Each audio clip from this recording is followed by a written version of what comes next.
నమస్కారం. Welcome to our channel. నేను సహస్ర.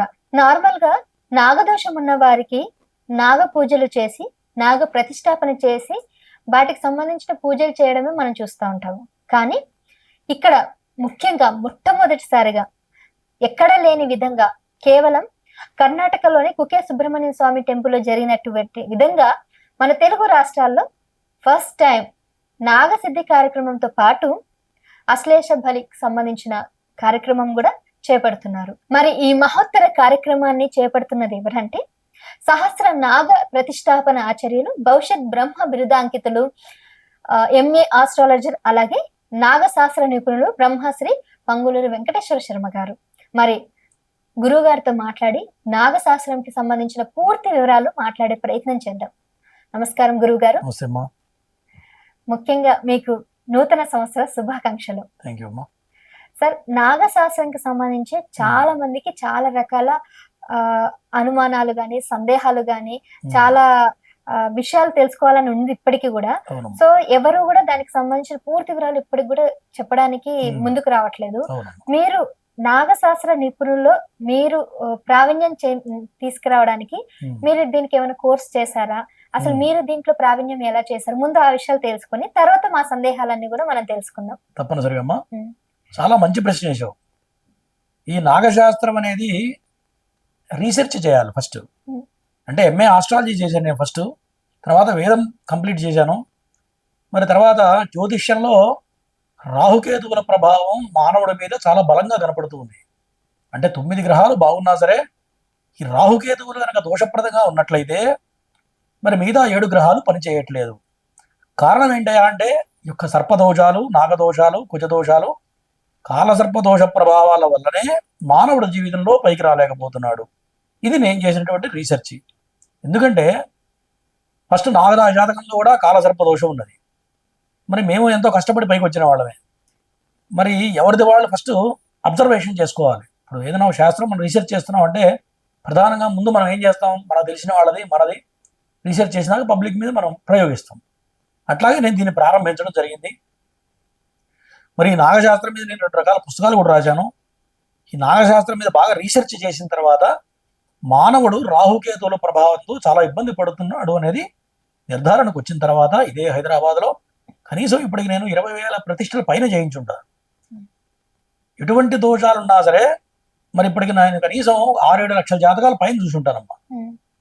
నా దగ్గరికి వచ్చిన వాళ్ళు ఎక్కడెక్కడికో తిరిగి కనపడ్డ వాళ్ళని చెప్పినంత ఎంతో మంది రకరకాలు చెప్తూ ఉంటారు. సహజంగా మనం బాధల్లో ఉన్నప్పుడు ఎవరి దగ్గరికి వెళ్ళి ఏదైనా గురువుగారు మా పరిస్థితి బాగాలేదంటే ఆయన ఏదో చెప్తారు, చేస్తారు, పని కాదు. అట్లా దేశం మొత్తం తిరిగి నా దగ్గరికి వస్తే ఈ నాగప్రతిష్ఠ, ఆశ్లేష బలి పూజ కలిపి చేయడం వల్ల ఖచ్చితంగా 100% రెమెడీ అనేది కనపడుతున్నది. గురువు గారు, అసలు నాగసర్ప దోషం అంటే ఏమిటి? ఈ నాగసర్ప దోషం కేవలం మనుషులకి ఎందుకు వస్తుంది? పక్షులకి, జంతువులకి, ఇతర ఏ కీటకాలకి ఏకి లేనిది మనుషులకి ఎందుకు వస్తుంది అంటారు? చాలా మంచి ప్రశ్న వేశావమ్మా. ఈ సర్పదోషం అనేది దేవతలు, రాక్షసులు మదనం చేసినప్పుడు, పాలసముద్రం మధించినప్పుడు రాహుకేతువులు ఏం చేస్తారు, దొంగతనంగా వచ్చి అమృతం తాగుతారు. అప్పుడు దేవతలు వాళ్ళకి శాపం పెడతారు, మీరు రాక్షసుల రూపంలో, రాహుకేతు రూపంలో వెళ్ళి మానవుడిని పట్టి పీడించమని చెప్పి వాళ్ళకి శాపం ఉన్నది. వాళ్ళకి నవగ్రహ స్థానాల్లో రాహుకేతువులకు స్థానం ఇచ్చారు దేవతలు. కాబట్టి మానవుడిని మాత్రమే ఈ రాహుకేతువులు పీడింపబడుతూ ఉంటాయి. మిగతా పక్షి జాతులను ఎవరిని కూడా పీడింపబడవు. ప్రధానంగా ఈ దోషానికి కారణం ఎవరంటే సుబ్రహ్మణ్యేశ్వర స్వామి, అంటే నాగేంద్రుడు. మరి సర్పాల్లో కూడా 72 రకాల సర్పజాతులు ఉంటాయి. దాంట్లో 9 రకాల దేవతా సర్పాలు ఉంటాయి. ఎవరైతే దేవతా సర్పాలు కనుక అపరాధం చేశారో వాళ్ళకి మాత్రమే ఈ రాహుకేతుల రూపంలో వచ్చి, అంటే జాతకంలో కనపడుతుంటుంది, మన జాతక చక్రం వేయగానే కనపడుతుంది, వీడికి సర్పదోషం ఉన్నది, వీడికి నాగదోషం ఉన్నది, లేకపోతే వీడికి కుజదోషం ఉన్నది, లేకపోతే వీడికి కాల సర్పదోషం ఉన్నది అని చెప్పి నిర్ధారించడం జరుగుతుంది. ఆ దోషాన్ని బట్టి మానవుడి మీద దాని యొక్క ప్రభావం అనేది కనపడుతూ ఉంటుంది. అసలు దోషాలు ఎన్ని రకాలు, దోషాలు ఎందుకు వస్తాయి అంటారు? సర్పదోషం అనేది మొత్తం 8 రకాలుగా చెప్పబడుతుంది. కాలసర్పదోషం అనేది 12 రకాల కాలసర్పదోషాలు అంటూ ఉంటాయి. మరి అన్నిటికీ ఒకటే రకమైన ప్రభావం ఉంటుందని చెప్పడానికి వీల్లేదు. ఏ దోషానికి ఆ దోషం దాని యొక్క ప్రభావం చూపెడుతూ ఉంటుంది మానవుడి మీద. ప్రధానంగా సర్పశాప యోగం అంటూ ఉంటారు. సర్పశాప యోగం అంటే సర్పాన్ని చంపినా, సర్పానికి మన వల్ల ఎటువంటి అపరాధం జరిగినా చంపక్కర్ల, కారు కింద పడిందనుకోండి, అది కూడా కారకులు వాళ్ళే అవుతారు. అట్లాగే రెండు సర్పాలు కలవడం చూడటం కూడా చాలా పెద్ద మహాదోషం అని చెప్పి శాస్త్రం చెబుతుంది. అట్లాగే పరుల సొమ్ము అపహరిస్తే ఈ యొక్క నాగదోషం వస్తుంది. ఎదుటివాడిని అన్యాయం చేసి మోసం చేసి మనం అపహరించామనుకోండి, ధనం కానీ అన్యాయం కానీ చేస్తే ఖచ్చితంగా నాగదోషం అనేది సంక్రమిస్తూ ఉంటుంది. రాహుదోషం, కేతు దోషం, ఈ రాహుకేతు దోషాలు ఉంటాయి కదా, అసలు ఇవి ఎందుకు వస్తాయి? వచ్చిన తర్వాత ఎలాంటి పరిష్కారం ఉండబోతుంది? రాహుకేతువులు అనేది సర్పశాప యోగం అంటారు. అట్లాగే కాల సర్ప దోషం ప్రధానమైనటువంటిది. ఈ రాహుకేతువుల మధ్యలో గ్రహాలు కనుక పడ్డట్లయితే గ్రహాలన్నీ బంధింపబడతాయి, బంధనం అయిపోతాయి అన్నమాట. దానివల్ల జాతక చక్రంలో ఎటువంటి యోగాలు ఉన్నా సరే ఆ యోగాలు ఉపయోగపడకుండా పోవడానికి రాహుకేతువులు చాలా ఇబ్బంది పెడుతూ ఉంటారు మానవుడిని. మానవులకి రాహు కేతు దోషాలు వచ్చాయని వాళ్ళు ఏ సందర్భంలో నిర్ధారించుకుంటారు? లక్షణాలు ఏ విధంగా ఉంటాయంటారు? చాలా మంచి ప్రశ్న అమ్మా. కాలసర్ప దోషం ఉందని తెలియటానికి చాలా సమయం పడుతుంది మానవుడికి. జనరల్గా ఏమనుకుంటాం, మన ప్రయత్నం చేస్తున్నాం, ఉన్నంతలో బాగానే ఉన్నాం కదా అని చెప్పి వయసులో ఎవరికి తెలియదు. ఫస్ట్ నేను కూడా అట్లాగే అనుకునేవాడిని. తర్వాత ఎంత సాధన చేసినా జీవితంలో పైకి రావట్లేదు, ఎందుకయ్యా అని కారణం వెతికితే అప్పుడు నాకు అర్థమైంది అంటే రాహుకేతుల ప్రభావం మానవుడి మీద ఇబ్బంది పెడుతుంది అనేది నాకు అర్థమైంది. మరి నాకు అర్థం కావడానికి జ్యోతిష్యం నేర్చుకొని ఆస్ట్రాలజీ నేర్చుకుంటే నాకు ఇది కారణం అని చెప్పి నాకు అర్థమైంది. మరి మీలాంటి వాళ్ళు ఉంటారు, సామాన్యుడు ఉంటాడు, ఏదో ఉద్యోగస్తుడు ఉంటాడు, వాడికి అర్థమవుతుంది. అది సామాన్యంగా ఎవరికి అర్థం కానటువంటిదే కాలసర్పదోషం. సహజంగా అనుకుంటూ ఉంటాం, వచ్చే సంవత్సరం బాగుంటుందిలే, అయితే నెక్స్ట్ ఇయర్ ప్రమోషన్ వచ్చినా మనకు బాగుంటుందేమో అని. మనిషి ఆశాజీవి కాబట్టి ఆశతో జీవిస్తుంటాం తప్ప మనకు అంతు పట్టదు. ఎప్పటికి అంతు పడుతుంది అంటే ఈ యొక్క కాలసర్పదోషం ఉంటే మానవుడికి 48వ సంవత్సరం వచ్చే వరకు జీవితంలో ఎదుగు పొదుగు అనేది ఉండదు, ఎదుగుదల ఉండదు. ఏ వృత్తిలో కూడా స్థిరంగా ఒక 2-3 ఏళ్ల పాటు నిలబడి పనిచేయలేము. రావాల్సిన ప్రమోషన్స్ రావు. చదువుకున్న చదువుకి చేసే ఉద్యోగానికి సంబంధం ఉండదు. అంటే సపోజ్ ఒక ఇంజనీరింగ్ అయ్యాడు అనుకోండి, ఏదో చిన్న గుమాస్తాగా పనిచేస్తుంటాడు. ఇంజనీరింగ్ అంటే ఏం చేయాలి? ఇంజనీరింగ్ పని చేయాలి. అట్లా చేసే వృత్తికి చదువుకున్న చదువుకి సంబంధం ఉండదు. దాంట్లో కాలం కలిసి రాదు, కాలం రివర్స్ ఉంటుంది. కాలసర్పదోషం అంటే కాలమే మనకు రివర్స్ ఉంటుంది. అంటే మనం ఏం చేసినా సరే కాలం కలిసి రాదు. ఒక వ్యాపారం చేయండి, ఉద్యోగ ప్రయత్నం చేయి, ఏది చేసినా సరే స్థిరత్వం అనేది మనిషికి ఉండదు. మరి అప్పటి వరకు సంపాదించే ధన మొత్తం కూడా నష్టపోవడం జరుగుతుంది. ఎవడికో నమ్మి డబ్బులు పెట్టుబడి పెట్టడమో, ఎవడన్నా అడిగితే డబ్బులు ఇవ్వడమో, మళ్ళీ మనకి తిరిగి ఇవ్వడు. బయట వాళ్లే కదా, అయిన వాళ్ళు కానీ, అన్నదమ్ములు కానివ్వండి, అక్క చెల్లెళ్ళు కానీ కూడా చివరికి కాలసర్పదోషం ఉంటే మోసపోవడం జరుగుతుంది. సొంత వాళ్ళ దగ్గర కూడా మోసపోవడం జరుగుతుంది. అట్లాగే ఆస్తుల విషయంలో కూడా మరి వీళ్ళని సపరేట్ చేసి 4 పిల్లలు ఉన్నారని కూడా తండ్రికి 3కి ఆస్తి ఎక్కువ ఇచ్చి వీడికి తక్కువ ఇస్తారు. కాలసర్పదోషం ఉంటే అట్లా వాళ్ళని దూరంగా పెట్టడం, దూరంగా చేయడం, దుర్మార్గంగా చూడటం అనేది ఈ యొక్క దోషం వల్ల కలుగుతూ ఉంటాయి. ఇప్పటి వరకు మీరు రాహు కేతు నాగకు సంబంధించి ఎలాంటి దోషాలు ఏంటని చెప్పుకొచ్చారు. ఇంత చెప్పి ఇంత అర్థమయ్యేలా చేసినా కూడా సామాన్యులకి కొంతమంది ఈ పూజలు చేయించుకోవడానికి వెనకాడుతుంటారు. ఒకవేళ మనకు ఉందని తెలిసి కూడా ఈ పూజలు చేయించుకోకపోతే వారికి ఎటువంటి నష్టం కలుగుతుందంటారు? చాలా మంచి ప్రశ్న వేసావమ్మా. బుద్ధి కర్మానుసారిణి అనే ఒక శ్లోకం ఉంది, లోకోక్తి. అంటే కర్మ బలంగా ఉన్నప్పుడు బుద్ధి పుట్టదు. ఇప్పుడు అనుభవించే రాత ఉందనుకోండి, రాత అంటారు చూసారా, మనం అనుభవించే రాత ఉందనుకోండి, మనకి బుద్ధి పుట్టదు. అలాంటి వాడు చెప్తే కూడా గురువుగారు డబ్బుల కోసం చెప్తున్నాళ్ళే అనిపిస్తుంది. లేకపోతే ఏదో మనకి సమస్య ఉంది కదా, వచ్చే సంవత్సరం చేద్దాంలే, అదే ఒక 6 నెలలాగా చేసుకుందాంలే అనిపిస్తూ ఉంటుంది. అంటే కర్మ మనిషిని చేయనీయదు, పక్కకు లాగుతూ ఉంటుంది. ఇటువంటి దోషాలు ఉన్నప్పుడు నా ఎక్స్పీరియన్స్ ఏంటంటే, ఈ దోషం కనుక తెలిస్తే వెంటనే పట్టుబట్టి రెమెడీ చేసుకోవాలి. అది కూడా ఆశ్లేషబలి పూజ, నాగప్రతిష్ఠ కలిపి శశాస్త్రీయంగా చేయాలి. అప్పుడే ఫలితం వస్తుంది. మళ్ళీ మనకి విన్నా సరే బుద్ధి పుట్టలేదు అంటే కారణం ఏంటంటే వాడికి అనుభవించే రాత ఉంటేనే బుద్ధి పుట్టదు. మళ్ళీ ఎప్పటికో వస్తారు. అంటే ఒక 3 ఏళ్ళు 4 ఏళ్ళు ఆగిన తర్వాత అప్పుడు వచ్చి చేయించుకుంటారు. అంటే దాని అర్థం ఏంటంటే వీడికి అనుభవించే రాత ఉంది, అప్పుడు వరకు వాళ్ళకి బుద్ధి పుట్టదమ్మా.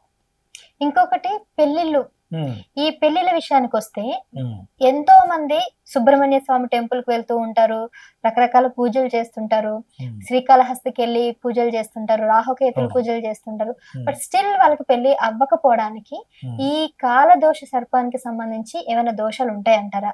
అది ఇందాక నేను చెప్పినట్టుగా ఈ దోషాలు రకరకాలు ఉంటాయి. ఉమ్, కళత్ర దోషం అంటూ ఉంటాం. అంటే సప్తమంలో కనుక శని ఉన్నా, కుజుడున్నా, రాహు ఉన్నా భార్యాభర్తలు కలిసి కాపురం చేయరు.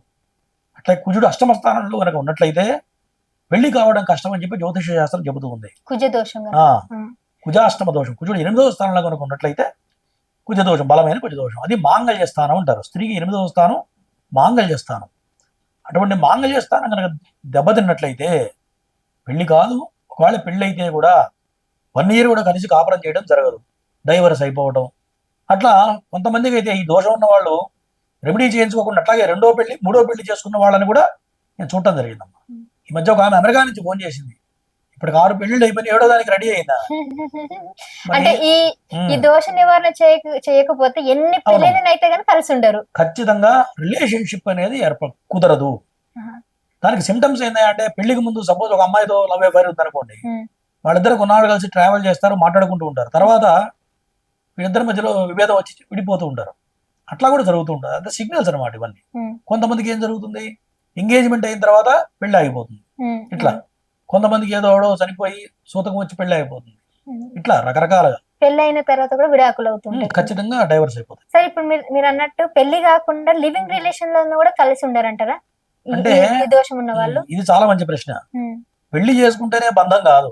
మనసావాచ కర్మణ ఒక ఆడ మనిషి మగవాడు ఎప్పుడైతే కలుస్తారో పెళ్లి అయిపోయినట్లే లెక్క. సమాజం కోసం మనం చెప్తున్న షోడశ కర్మల్లో వివాహం అనేది ఒక కర్మ, అంతవరకు శాస్త్రబద్ధంగా చేయటమే తప్ప మనసావాచ కర్మణ స్త్రీ పురుషులు ఎప్పుడైతే ఇష్టపడతారో పెళ్లి అయిపోయినట్లే లెక్క. సో దీనికి ఎట్లాంటి నివారణ చేయాలి, ఎటువంటి పూజలు చేయాల్సి వస్తుంది?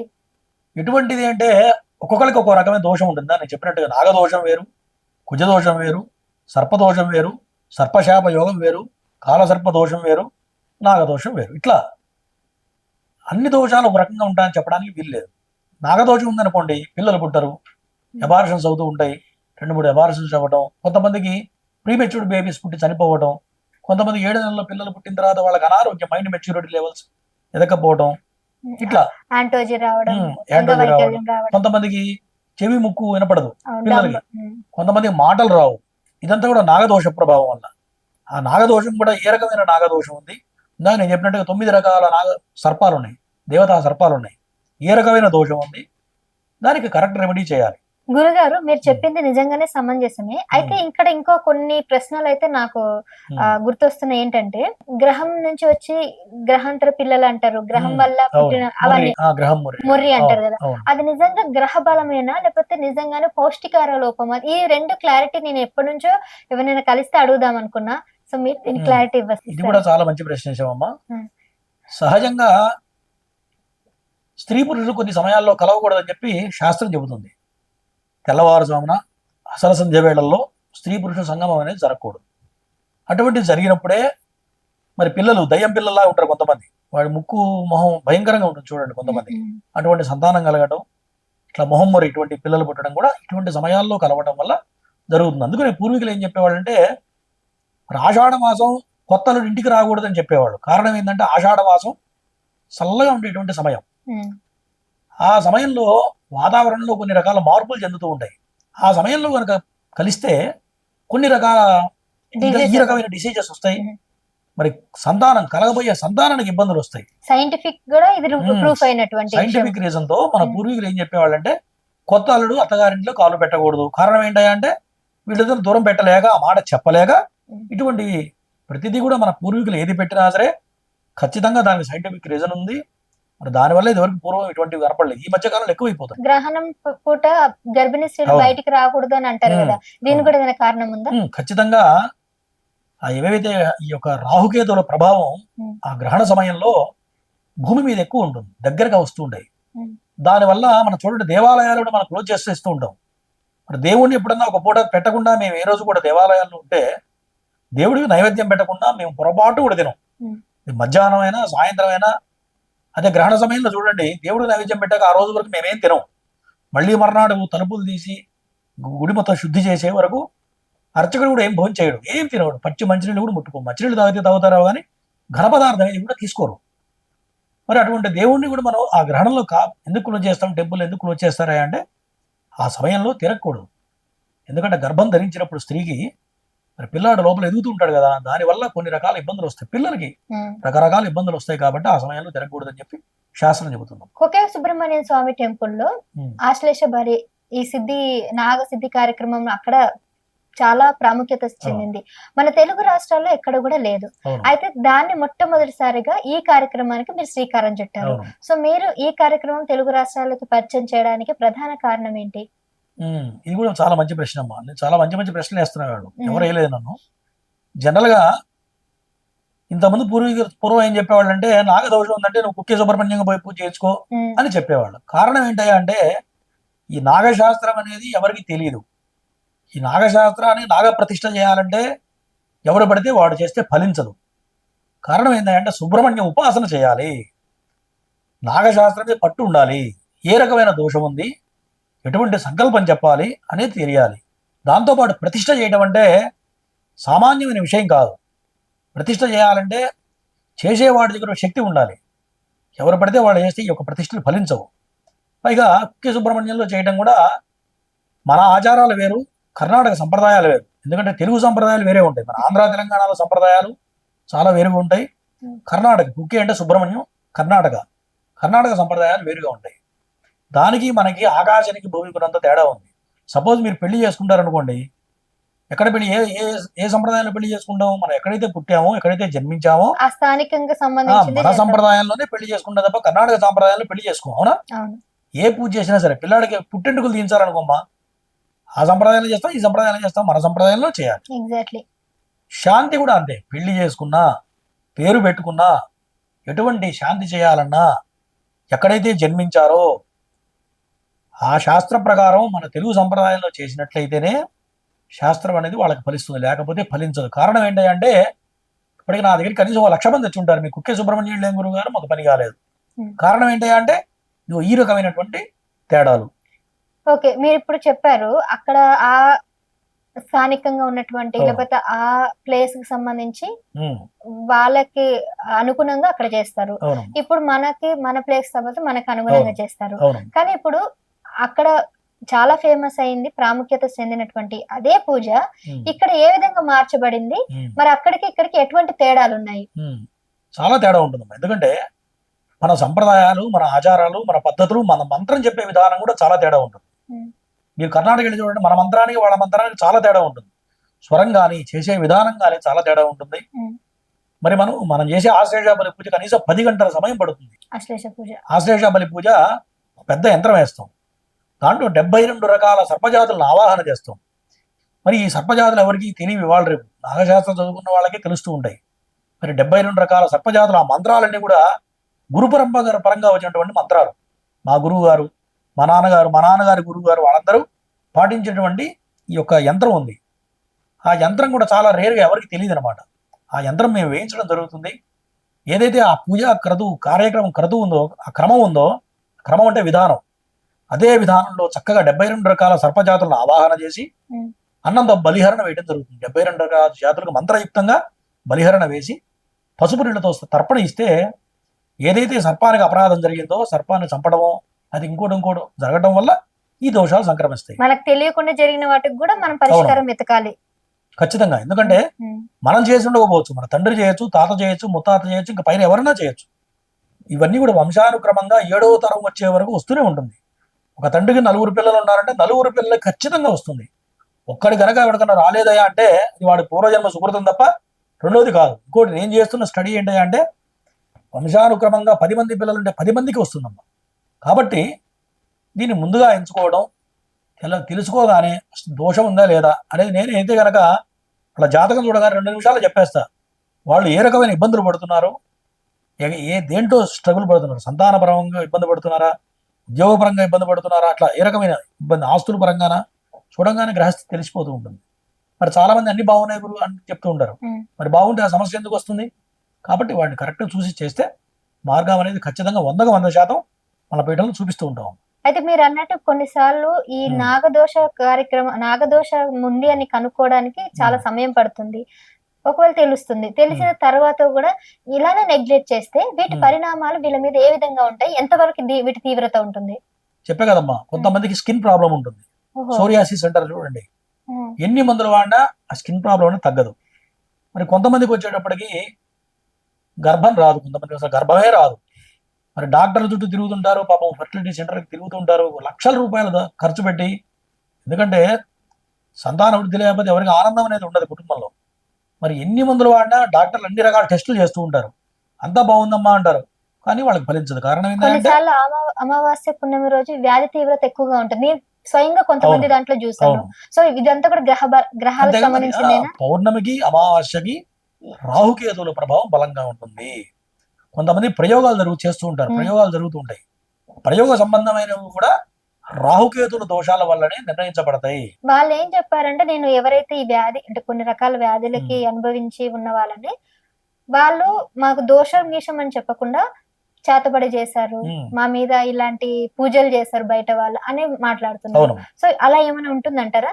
ఖచ్చితంగా జ్యోతిష్యంలో జాతకంలో చూడగానే వీటికి ప్రయోగం జరిగిందని చెప్పేయచ్చు, ఖచ్చితంగా చెప్పొచ్చు. అది అందరికీ మళ్ళీ ఫలించదు. ఇప్పుడు నా మీద చేశారనుకోండి, ఎవడో ఎంతలా ప్రయోగస్తులు చేసినా నా మీద ఫలించదు. కొన్ని దశలలో కొన్ని నక్షత్రాలకు మాత్రమే ఈ రకమైన దోషాలు వస్తాయి, చేసినా వాళ్ళ మీదకి ఎక్కుతాయి. సామాన్యంగా మామూలుగా అందరికి ఎక్కువ, కొంతమందికి పనిచేస్తాయి. అది కూడా రాహుకేతుల దోషప్రదం ఎవరికైతే ఉన్నారో, ఎవరికైతే రాహుకేతుల దశలు జరుగుతూ ఉంటాయో వాళ్ళ మీద ఈ ప్రయోగాలు ఫలిస్తాయి. ఆ ప్రయోగాలు చేసిన వాళ్ళు మీరు తీయడానికి ఉంటుందండి? 100% నేను అటువంటివి కనీసం 200 కేసులు చేసి ఉంటాను, పెద్ద పెద్ద కేసులు. ఎట్లా అనిపిస్తుందంటే అమ్మా, ఆ గ్రహం ఒంటి మీదకి వస్తే విపరీతమైన కోపం ఉంటుంది. ఎటువంటి కోపం అంటే, వాడు చావడం చచ్చిపోతానని చెప్తుంటాడు, లేదా ఎదుటి చంపుతాడు. విపరీతమైన క్రోధం, ఆవేశం వచ్చిన పిచ్చి పిచ్చిగా అరవటం, కేకలు పెట్టడం, మళ్ళీ పొద్దున్న నార్మల్గా ఉండటం. ఇంట్లో భారీగా పిచ్చి చూస్తే, అరే బాగానే రాత్రి ఇట్లా ఉన్నాడు, పొద్దునే బాగానే ఉన్నాడు మనకే అనిపిస్తుంది. అట్లా మనిషి ఇదంతా జరగడానికి ఒక 5 ఏళ్ళు 4 ఏళ్ళు సమయం పడుతుంది. ప్రారంభంలో ఇవన్నీ ఉండవు. ఏం అన్నం తినకుండా పక్కన కూర్చోవడం, ఎవరితో మాట్లాడకుండా పక్కన కూర్చోవడం, కొంతమంది సన్నగా ఏం తిన్నా కూడా పక్కగా అయిపోవడం, మొహంలో ప్రేతకళ పడిపోవడం, ఇవన్నీ కూడా ఈ దోషాల వల్ల జరుగుతూ ఉంటాయి.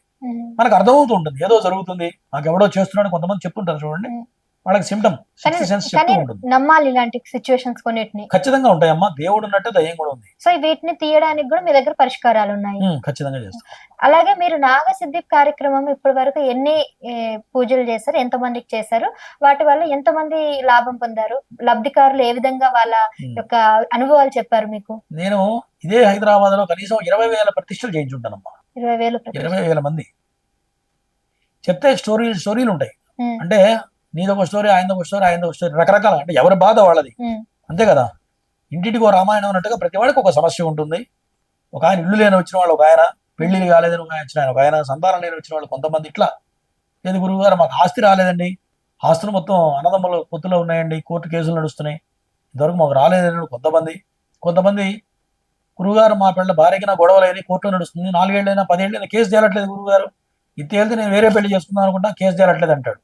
అది కూడా ఇటువంటి దోషాల వల్ల జరుగుతుంటాయి. ఇట్లా రకరకాలుగా జరుగుతూ ఉంటాయి. మొన్న ఒక ఆయన వచ్చాడు, అమెరికా నుంచి వచ్చాడు, చేశాము, చేసిన 3వ రోజు ఫ్లైట్ ఎక్కబోతున్నాడు, ఫ్లైట్ ఎక్కుతుండగా కాల్ వచ్చింది, డైవర్స్ శాంక్షన్ అయినాయి, ఆనందంగా ఫోన్ చేశాడు. అట్లా మాకు ఆశ్చర్యం అనిపిస్తూ ఉంటుంది. అంటే ఇంత ఫలితం, ఇంత ప్రభావం ఉంటుందా? పాప ఆయన ఎన్నో రకాల పూజలు చేశాడు, చాలా బాధపడ్డాడు, అమెరికాలో ఉంటాడు, ఆమె అమెరికాలో ఉంటుంది, కానీ డైవర్స్ మాత్రం కావట్లేదు. చేసిన 3 రోజు డైవర్స్ పేపర్స్ వచ్చేసినట్టు వాళ్ళకి.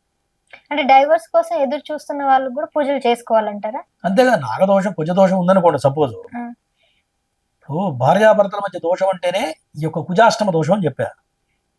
మరి పెళ్లి చేసిన తర్వాత భార్యాభర్త విడవాలంటే దానికి రకరకాల రూల్స్ రెగ్యులేషన్స్, మరి కోర్టు కొన్ని చెప్తుంటుంది. మరి కొంతమంది ఏం చేస్తారు, పిల్లవాడికి ఏదో ఆస్తి ఉందనుకోండి, టార్గెట్ మొత్తం ఆస్తి మీద ఉంటుంది, అవునా, డైవర్స్ ఇవ్వరు, ఆస్తి కోసం కోర్టులో వేస్తారు, రోడ్డు మీద ఈడుస్తారు, కొట్లాడుతూ ఉంటారు, వాడు ఇంకో పెళ్లి చేసుకుంటానికి ఆయనకు ఉండదు, వీళ్ళ టార్గెట్ ఏంటి, ఆ పిల్లాడి దగ్గర ఉంది గుంజుకోవాలి, పైసలు రాబట్టాలి. ఇదంతా కూడా ఇటువంటివి నేను కొన్ని వేల కేసులు చేశానమ్మా, వేల కేసులు.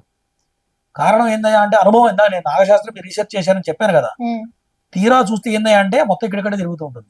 వీడికి నాగదోషం ఉంటేనే ఈ అమ్మాయిని పెళ్లి చేసుకుంటాడు, తర్వాత ఇద్దరు విడపడతారు, తెగదు, ఉమ్. వీడికి ఆస్తి ఉంటుంది, వీడు ఆస్తి ఇవ్వడు, ఆ కోర్టు కేసులో తెగదు. ఎప్పుడైతే ఈ ప్రతిష్ఠ చేస్తామో మాక్సిమం 40 రోజులు, అది 80 రోజులు మొత్తం తెగి ఓకే. అనుమానం లేదు. ఇప్పుడు నాగ ప్రతిష్టాపన చేయడానికి, నాగదోష పూజలు చేయడానికి కనీసం ఎన్ని రోజులు పడుతుంది? నియమ నిష్టములు ఏ విధంగా ఉంటాయి? నిష్ట నియమాలు గాని. ఈ యొక్క నాగప్రతిష్ఠ చేయాలంటే ముందుగా జంటనాగుల విగ్రహం తెప్పించుకోవాలి. తెప్పించిన తర్వాత దాన్ని పంచామృత దివాసం అంటారు. పంచామృతాలు ఒక నైట్ మొత్తం నిద్ర చేయించాలి. ఒకరోజు ధాన్యంలో నిద్ర చేయించాలి. తర్వాత విగ్రహాన్ని బయటికి తీసిన తర్వాత సుబ్రహ్మణ్య మహామంత్రం, దాన్ని నేను చెప్పాను కదా, సుబ్రహ్మణ్య మహామంత్రం ఉపాసన ఉండాలి. అంటే ఎవరైతే చేస్తున్నారో వాళ్ళు నిత్యకృత్యం సుబ్రహ్మణ్య మహామంత్రానికి కొన్ని అక్షరాలు ఉంటాయి. అంటే ఒక మంత్రానికి 10 అక్షరాలు ఉన్నట్టుగా ఇన్ని అక్షరాలు అయితే ఉంటాయో అన్ని లక్షలు జపం చేయాలి. బ్రాహ్మడు చేయాలి. చేసిన తర్వాత జాతకంలో ఏమేమి ఉన్నాయో దోషాలు చూసుకున్న తర్వాత ఆ గ్రహాలన్నింటికి చేయాలి.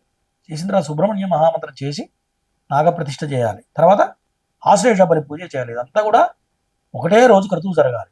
ఎప్పుడైతే జరిగిందో ఫలితం 100% వచ్చి తీరుతుంది. ఇది అందరూ చేయలేని పరిస్థితి. ఎందుకంటే చాలా కష్టతరంతో కూడుకొని ఉన్నది. విగ్రహ ప్రతిష్ఠ చేయాలని చాలా కష్టతరమైంది. మరి ఆ యొక్క ముగ్గు వేయడానికే 5 గంటల సమయం పడుతుంది. పూజ చేయాలని 5 గంటల సమయం పడుతుంది. అంటే 10 గంటలు చేయాలి. ఎవరు చేస్తారు చెప్పండి ఇవాళ రేపు? ఇదంతా కూడా శ్రమతో కూడుకున్నది కాబట్టి మన పీఠంలో యథావిధిగా చేయడం జరుగుతుంది. ప్రతి నెలలో కూడా ఈ యొక్క కార్యక్రమాలు చేపడుతూ ఉంటాం మన పీఠం. ప్రతి నెలలో ఎంత మందికి, అంటే వాళ్ళు వచ్చి మీ దగ్గరకు అప్రోచ్ అయిన తర్వాత మీరు ఈ కార్యక్రమం మొదలు పెడుతుంటారా? మాకు ఏ రోజు ఖాళీ ఉండదమ్మా. ప్రతిరోజు ఎవరు జరుగుతూనే ఉంటాయి.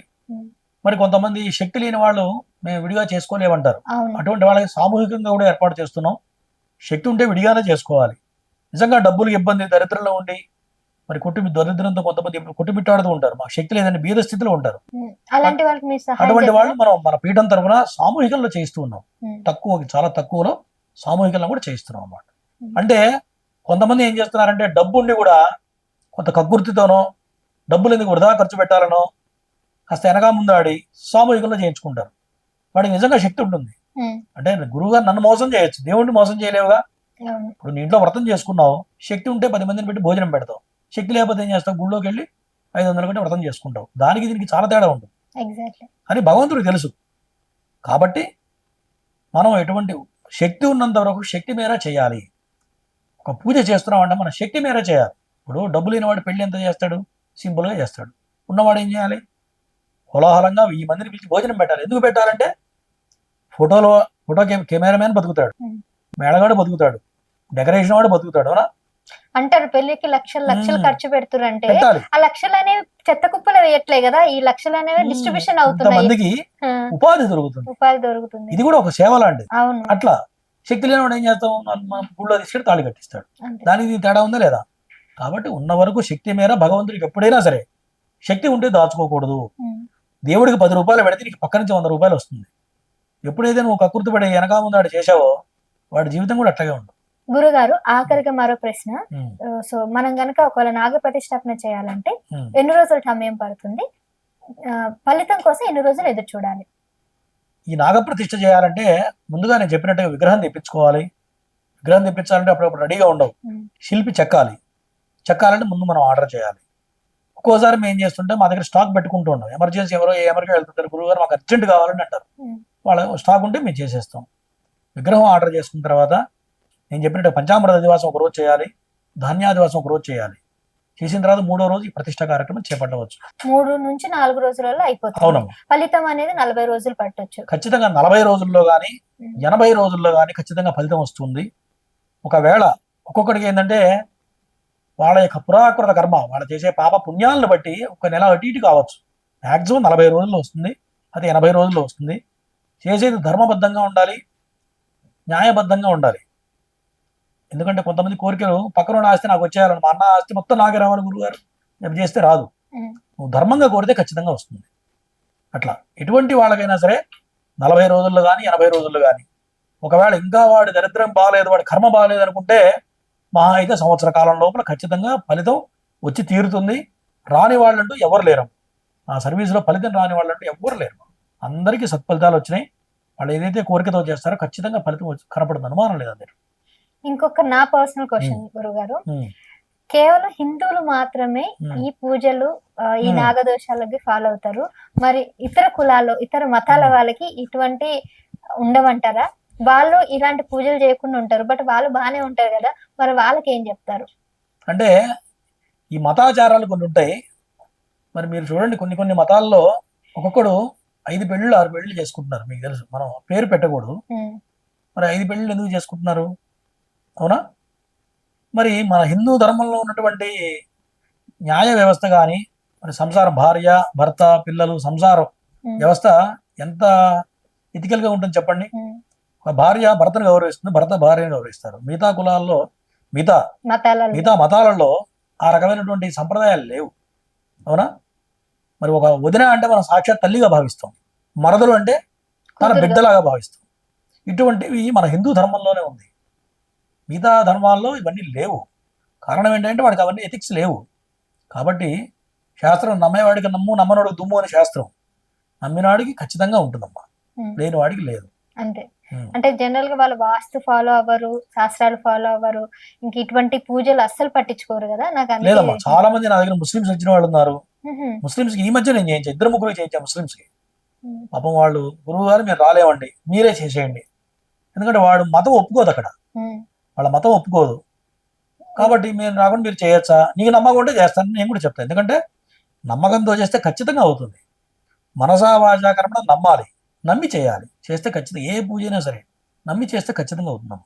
మనకన్నా వాళ్ళకి తొందరగా అవుతుంది. ఉమ్. కారణం ఏంటంటే వాడు వేరే మతంలో పుట్టి కూడా మన శాస్త్రాన్ని గౌరవించాడు. నేను అదే చెప్తా, ఖచ్చితంగా అవుతుంది అని అడుగుతారు మమ్మల్ని. అడిగితే నేను చెప్తా, అమ్మా నువ్వు వేరే మతంలో జన్మిస్తే కూడా మరి నా హిందూ మతం నమ్ముతున్నప్పుడు ఖచ్చితంగా ఫలితం వస్తుందని చెప్పా.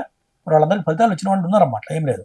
ఇప్పుడు ముస్లిమ్స్లో కూడా కొంతమంది పెళ్లి చేసుకుంటే నరసోజి అని చెప్పి బ్రాహ్మడికి స్వయం పాకం ఇచ్చినాక పెళ్లి చేసుకుంటారు. మీకు తెలుసో తెలియదు, నాకు బాగా తెలుసు. ఆంధ్ర ప్రాంతంలో ఉమ్, పెళ్లి చేసుకుంటే పెళ్లికి ముందు బ్రాహ్మడి దగ్గరికి వచ్చి పాలు, పెరుగు, కూరగాయలు, బియ్యం అన్ని ఇచ్చి అప్పుడు వాళ్ళు పెళ్లి పీటలకు ఎక్కుతారు. అవును, ముస్లిమ్స్ ఈ సంప్రదాయం ఉంది. ముసల్మాన్స్ చేస్తారు. Muslims okay. ముస్లిమ్స్ చేస్తారు.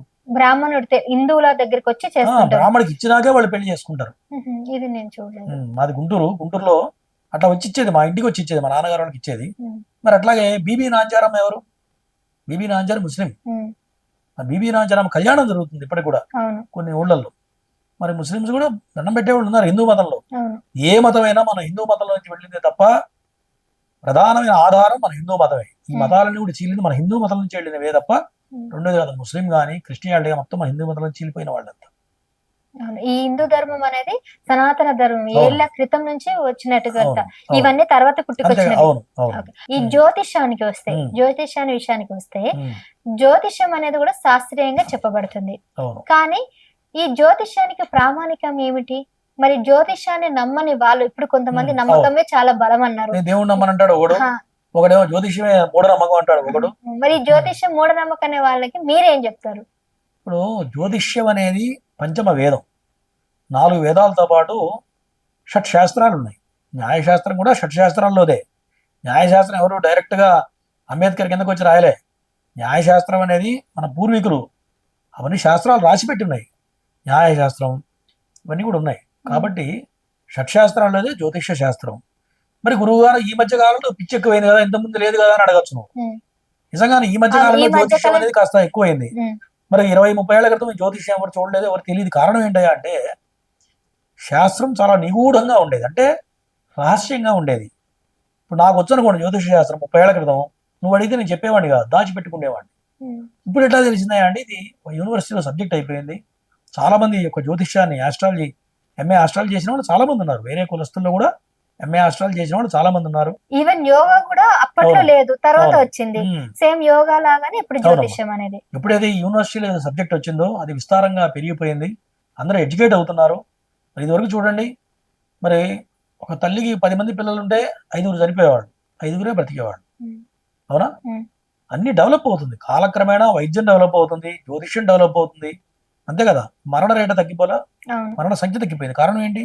వైద్యశాస్త్రం పెరిగింది, అట్లాగే జ్యోతిష్య జ్యోతిష్యం కూడా శాస్త్రం. పెరుగుతూ వస్తుంది. మరి నేను చాలా మందిని చూసాను, దేవుణ్ణి నమ్మని వాడు కూడా నమ్మిన వాళ్ళు ఉన్నారు. ఎందుకంటే ప్రతి వాడికి కూడా దిశో కలిసి వచ్చినంత కాలం దేవుడు గుర్తురాడు. ఎప్పుడైతే కష్టం వస్తుందో అప్పుడే మన మానవుడికి దేవుడు గుర్తొస్తాడు. అప్పటి వరకు ఎవడికి గుర్తురాడు.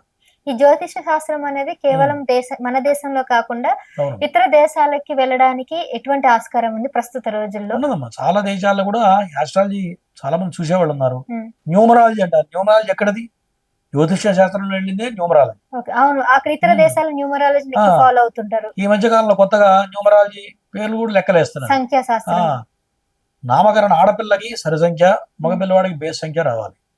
అది కూడా వాళ్ళు ఎవరు చెప్పేవాళ్ళు లేరు. అవునా? ఆడపిల్లకి సరి సంఖ్య అంటే 3 అక్షరాలు 5 అక్షరాలు అట్లా రావాలి, మగపిల్లవాడికి బేస్ సంఖ్య రావాలి. అది చెప్పేవాళ్ళు లేడు కనీసం.